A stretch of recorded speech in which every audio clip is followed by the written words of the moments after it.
Together AI has released DeepSWE, a state-of-the-art, fully open-source software engineering agent trained purely through reinforcement learning on top of the Qwen 332 billion language model.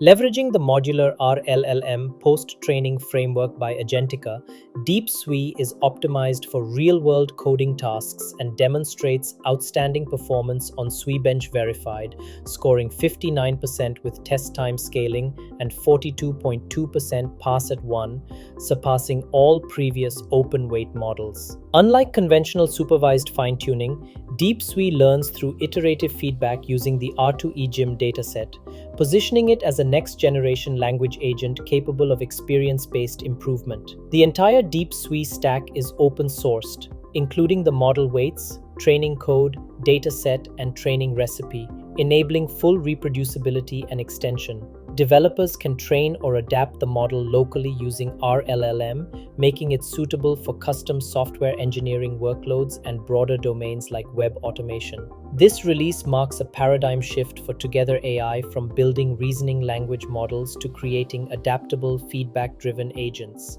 By integrating RL into large-scale language models, DeepSWE paves the way for the future of intelligent code agents that can actively learn, improve, and solve increasingly complex tasks in dynamic environments.